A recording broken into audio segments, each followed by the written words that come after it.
Vous êtes ennemi de Fachi Béton. Quand vous critiquez, c'est comme si donc on va vous chercher, on va chercher à vous créer. Donc non, ce n'est pas comme ça que les choses doivent évoluer. Nous sommes dans les démocraties, nous devons évoluer. Vous devez aussi rencontrer de résistance, oui, en termes des idées. Et ils ont amené quand même l'état de droit. L'état de droit, ça c'est aussi vraiment une grande thématique. Messieurs les journalistes, je vais vous révéler une chose. C'est quoi d'abord, vous êtes juriste, l'état de droit, c'est quoi?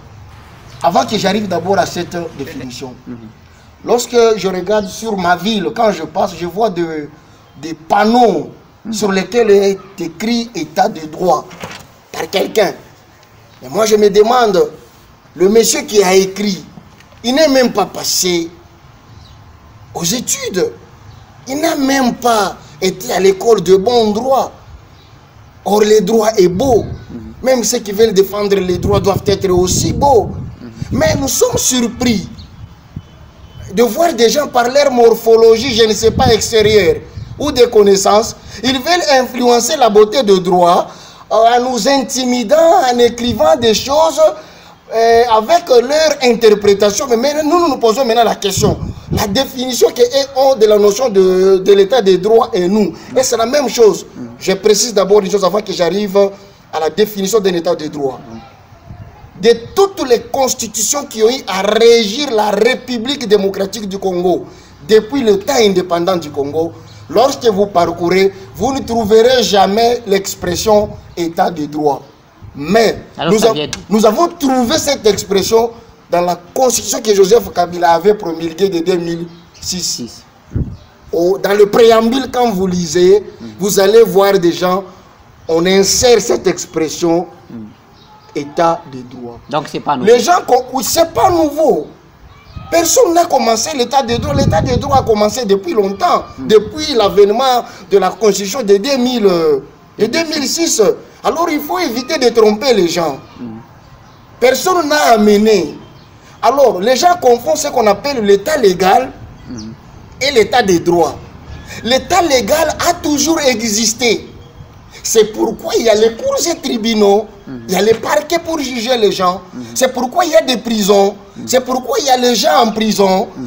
Quand quelqu'un... Parce que au départ du droit, on n'a pas voulu envisager une société sans une réglementation. Ou sinon, c'est la jungle. Chacun peut faire du n'importe quoi. Donc l'état légal a toujours existé. C'est pourquoi on vous dira marcher à gauche, ne marchez pas par exemple à droite. Mais l'état de droit, c'est un concept, pour ne pas donner une définition, parce qu'il y a plusieurs doctrinaires, c'est un concept qui est à la fois sociologique, c'est un concept qui est à la fois politique, c'est un concept qui est aussi à la fois juridique.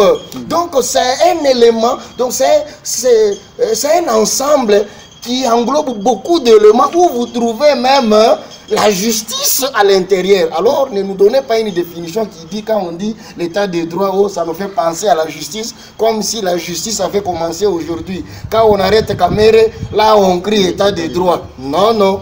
Là, c'est comme si nous, on a fait 5 ans à l'université en vain. Alors, c'est quelqu'un qui est venu, je ne sais pas d'où, qui veut nous apprendre cette notion. Alors, on doit nous éviter la confusion. L'état de droit, c'est autre chose. Mais l'état légal a toujours existé. C'est pourquoi il y a des gens en prison. On arrête, on juge tous les jours. Même aujourd'hui, lorsque vous allez au parquet, vous allez trouver, il y a des gens en train d'être entendus. Oui, voilà. Donc l'état légal a toujours existé. Très bien. Avant peut-être de clôturer avec cette question d'actualité au niveau national, on peut parler aussi également de ces juges de la Cour constitutionnelle. Est-ce ont-ils eu droit? Est-ce qu'ils sont dans leur raison de refuser ce qu'on a entendu, c'est-à-dire de refuser la nomination du chef de l'État et tout ça? Ça aussi, on peut parler d'un agenda caché du FCC pour troubler les cartes. J'ai dit, le mal, c'est que les autres, pour justifier leurs échecs, ils trompent le peuple en leur présentant un monstre. Oh, les malheurs du Congo, c'est le FCC. Les malheurs du Congo, et quand on dit ça, c'est le FCC. Vous, ça vous fait quoi? Hein? Vous, ça vous fait quoi? Non, ça ne fait rien, mais seulement on dit on est en train de distraire le peuple. Et je ne sais pas ce que les autres appellent d'abord peuple. Ne confondez pas un militant et le peuple. Les peuples, ce sont nos mamans là qui vendent les matembele là-bas, qui ne savent même pas comment est-ce que les choses... donc voilà, ils cherchent à manger du mal. Donc voilà, et parce que l'état de droit veut aussi manger. Donc quand on mange bien, ça fait partie aussi de l'état de droit. Donc je voulais dire ceci par rapport à cette thématique. Je parle aussi à l'intention des juristes qui nous écoutent. Et c'est vrai, les chefs de l'État nomment le magistrat et il les révoque aussi, mais une précision sur proposition du Conseil supérieur de la magistrature. Le Conseil supérieur de la magistrature est l'organe de gestion des magistrats. C'est comme les avocats. Les avocats sont gérés par leur organe qu'on appelle les barreaux et les défenseurs judiciaires par ce qu'on appelle le syndic. Alors, le chef de l'État, oui. Pour une raison, parce que personne ne peut pas dire non, est-ce qu'il y a eu opportunité? Oui, une opportunité de nommer des magistrats. Non. Le chef de l'État, on vient lui proposer par l'organe qui gère les magistrats que nous voilà, des listes de gens que vous pouvez soit promouvoir, que vous pouvez soit révoquer, que vous pouvez soit, je ne sais pas, nommer, voilà. Le chef de l'État, lui, n'est pas juriste. Le chef de l'État n'est pas technicien. Le chef de l'État, bon, il estime dans sa politique non, qu'il fallait peut-être nommer. Là, il n'y a pas de problème. Personne ne peut jamais interférer dans ce genre d'attribution, oui. C'est vrai, le chef de l'État, non. Mais il y a un problème chez nous. Depuis la Constitution de 2006, la Cour constitutionnelle a été éclatée en 3 juridictions qu'on appelle la Cour de cassation, qui est l'organe qui chapeaute toutes les juridictions de l'ordre judiciaire. Il est habilité à arrêter les gens, les juger et les mettre en prison. Et aussi par le Conseil d'État. Le Conseil d'État qui est une juridiction administrative, chapeautée par les vieux Mvundoua, et voilà. C'est-à-dire toutes les juridictions en matière de contestation administrative, tout ça, vous devez saisir cette juridiction-là. Et il y a aussi une autre cour qu'on appelle la Cour constitutionnelle, qui est aussi une juridiction à part, qui n'a pas une suite après elle. Donc, ça dit une juridiction aussi à part. Alors, les juges de cette juridiction, d'abord, on les appelle les membres. On les appelle les membres. Voilà l'expression qui convient. Voilà, merci beaucoup. Lorsque vous lisez l'article 158 de la Constitution, on nous dit ceci, l'article 158 de la Constitution, on dit que la Cour constitutionnelle comprend 9 membres. Très bien. La Cour constitutionnelle comprend 9 membres. On ne dit pas d'abord des juges, même si on les appelle abusivement des juges. Comprend 9 membres nommés par le président de la République, dont 3 sur proposition initiative. C'est-à-dire le chef de l'État lui-même, voilà, il peut choisir, même un avocat, même moi, il peut me choisir comme ça, il me dit, bon, je t'envoie là-bas. Il y a les autres qui sont désignés par le Conseil supérieur de la magistrature. Et les autres par le Parlement. Donc le chef de l'État n'a pas le droit de révoquer ces gens. Alors, mais maintenant, il se pose un problème. Quand vous voulez nommer d'abord quelqu'un, moi je ne vois pas quelqu'un qui peut refuser un acte de bienfaisance. Mais ça posait problème pour ceux qui étaient dans leur mandat. Et leur mandat devait terminer en 2021 pour les autres. Là. Et on dit que le mandat peut prendre fin soit à l'expiration du terme, donc après 9 ans, c'est fini, soit par le décès, soit par une démission. Mais voilà les 2 juges là, ils sont encore dans leur mandat. Mais ils sont surpris par la voix des ondes. Là, je parle de ce qu'ils ont dit, voilà. Par la voix des ondes qu'ils ont été promis à une autre juridiction qu'on appelle la Cour de cassation. Alors, ils disent que non, nous sommes dans notre mandat qui n'est pas encore terminé. C'est comme ça qu'ils ont écrit au chef de l'État en lui faisant voir. Donc, je peux même dire une sorte de recours. Nous vous remercions pour l'acte que vous venez déposé à notre modeste personne, nous et nos familles, voilà. Mais nous avions appris par la voie des ondes, comme tout le monde, voilà. Mais même si vous nous avez notifié, il n'y a pas de problème, on nous avait notifié. Mais après étude, pour ne pas tomber dans les incompatibilités et tout ça, ils ont, eux, préféré rester à la cour constitutionnelle, terminer leur mandat. Très bien. Alors, parlons maintenant de ce phénomène Bilanga et ses contours juridico-politiques. Satisfait en tant que FCC de voir l'État remettre de l'ordre au niveau des Bilanga? Oui, pas satisfait en tant que FCC. Vous savez... Vous avez décrié, on a entendu des déclarations de votre plateforme.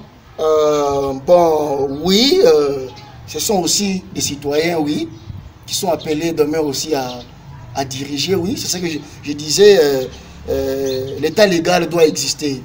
Vous savez, pas... L'État d'abord, comme collectivité, doit être permanent. L'État a un caractère permanent. C'est-à-dire l'État ne doit pas être absent. Alors... Qu'est-ce qui a manqué à Bilanga depuis longtemps? C'est ce que je dis. C'est à l'État de jouer ce rôle-là.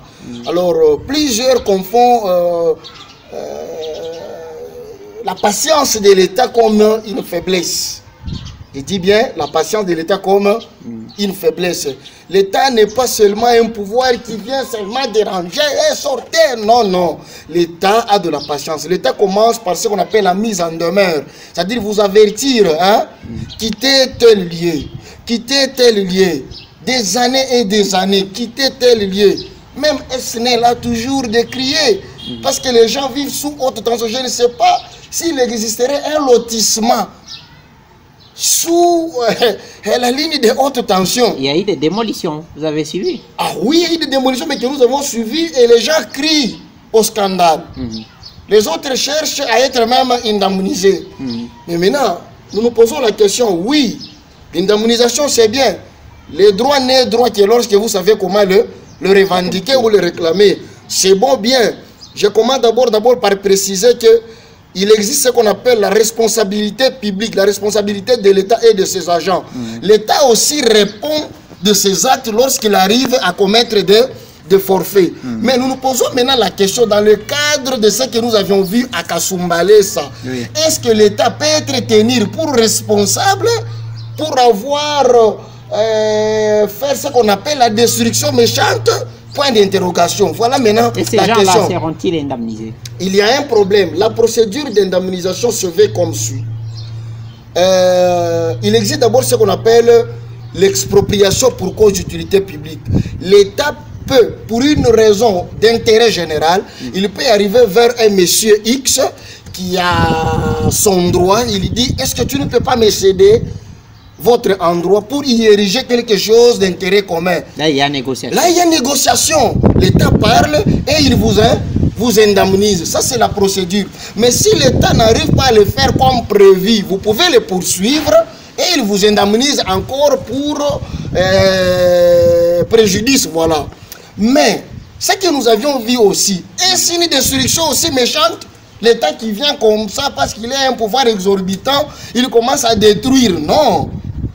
Nous sommes dans un État où nous disons que l'État crée la règle des droits et il est soumis aussi par les mêmes droits. Donc l'État n'est pas au-dessus de la loi, quand bien même c'est l'État lui-même qui a créé la loi. Donc la procédure menée par les députés élus de la circonscription de Sakanya, c'est en vain? Ah non, moi je dis avec fierté. Ce n'est pas parce que vous êtes député que vous êtes censé comprendre les choses, non. Nous aussi, nous sommes les représentants aussi du peuple. Nous représentons, nous assistons les gens. Moi, je conseille tout simplement à la population, il n'a jamais existé un lotissement au niveau des Bilanga. Au niveau des Bilanga. Alors, si quelqu'un vous aurait donné des documents, c'est un usurpateur, c'est quelqu'un que vous pouvez poursuivre personnellement en justice, oui. Donc voilà un peu la chose, oui. Voilà. Alors on termine par si vous êtes cadre du FCC ou du PPRD, bien sûr, Où est-ce que nous en sommes? Votre siège, c'est où? Le PPRD inexistant après les élections. Après les élections, merci beaucoup. Au début, on pouvait comprendre, mais Jérémy qui venait à peine d'être appelé, c'est que les autres parlaient nos candidats malheureux. C'est normal, oui. Après avoir battu, après avoir bougé Kassumbale, sa territoire de Sakanya, vous avez vu vous-même. Et puis, déçu quelque part, oui, c'est vrai. Étant humain, hein, on pouvait comprendre que non, peut-être ce sont des frustrés, hein, ils cherchent encore à se ressaisir, oui. Mais attention, il y a un problème. Chez nous... Est-ce que vous avez l'adresse ici? Nous avions l'adresse. Ok. Et pour l'instant? Pour l'instant, non. Je précise. Nous étions locataires d'un bâtiment... Est-ce que vous manquez des moyens? Je vais y arriver là. C'est un grand parti politique. Je sais que c'est là où vous allez en arriver.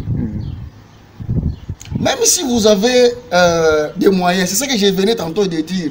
Ce n'est pas pour autant dire que vous allez vous approprier les choses des gens comme vous voulez. Et les autres créent des bases partout ici. Est-ce qu'il est créé dans des normes? Ce sont les espaces de l'État. Et quand on va commencer à les déloger là-bas, ils vont encore crier. Écoutez, pour construire, il faut avoir d'abord sa propre parcelle, même ici, vous avez des moyens. Alors, par le passé, nous étions d'abord locataires. On louait chez un sujet IDPS, oui. Il était un sujet IDPS à l'époque, oui. Je ne sais pas si je peux le citer. Hein, je ne sais pas avec votre permis. Ou bien... Non, juste, oui. Voilà. Il était un sujet IDPS. Il avait même postulé. Nous étions locataires. Pourquoi il n'avait pas logé son propre parti politique? Donc, il le faisait pour ses propres intérêts. C'est-à-dire, on payait. Et on avait l'adresse. Juste après les élections, le monsieur, bon, pour aussi faire le beaux yeux à son propre parti, qui venait à peine aussi de les promouvoir aussi, il a voulu aussi faire les beaux yeux à son propre parti. Alors, il a cédé Il y a beaucoup de bâtiments. Voilà, c'est ce que j'ai dit, oui. Mais il faut négocier avec ce genre-là. Mais je vous dis déjà, bientôt, là, les gens seront surpris. Il y a quelque chose en téléchargement. Surpris de voir quoi? De voir l'adresse bien. Mais attention, ne venez pas détruire. Voilà aussi les problèmes, oui. Ne venez pas détruire. Très bien. Ne venez, là j'insiste, ne venez pas détruire. Très bien. Alors, on termine par ici. Quelle est l'analyse que vous faites? Est-ce que le PPRD a encore la même puissance dans les territoires après les élections? On termine par là. Le PPRD a la même puissance, oui, c'est vrai, malgré quelques déceptions hein, par rapport à l'élection passée. Oui, c'est normal, oui. Mais il suffit tout simplement de remonter le moral et avoir l'adresse puissante. C'est ce que nous nous sommes dit. Il y a eu un mot d'ordre. Et je vais aussi vous révéler une chose. Vous savez, au moment où nos amis venaient de prendre le pouvoir, sur la rue, on constatait les cantiques d'attaque. Vous aviez fait aussi ça avec... Nous, non, nous, on n'a jamais attaqué les gens. On n'a jamais été même à Bilanga. Alors, c'était des cantiques du genre à chercher à taquiner les autres pour chercher hein, à se confronter. Maintenant, nous étant des cadres avertis, n'avons pas voulu vraiment embrasser nos militants dans ce genre de situation. Alors, par sagesse, nous avons voulu tempérer un peu les choses. Vous savez, il ne faut pas... Vous savez, réunir les gens, il faut d'abord avoir aussi les moyens. Vous ne pouvez pas seulement arriver quelque part, vous louer, vous faites, demain vous êtes encore là-bas. Non, non. C'est pourquoi nous, on ne se met pas sur la place publique, non. Comme nos amis le font, chacun est libre. Des membres aussi, ça. Nous avons le membre... Vous attendez que les élections. Et vous voyez chaque fois quand il y a même...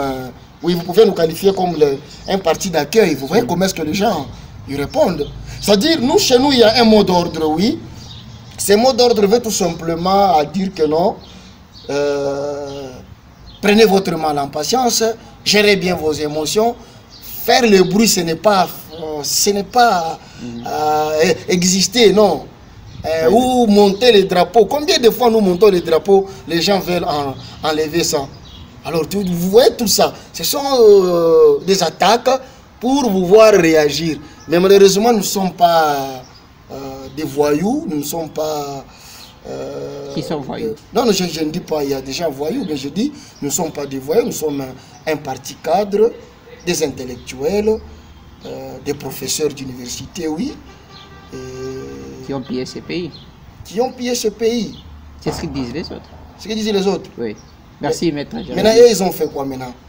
Merci, Maître Jérémy, d'avoir répondu à nos questions. Merci beaucoup, messieurs les journalistes. Et je vous dis encore merci et plein succès à votre chaîne. Oui.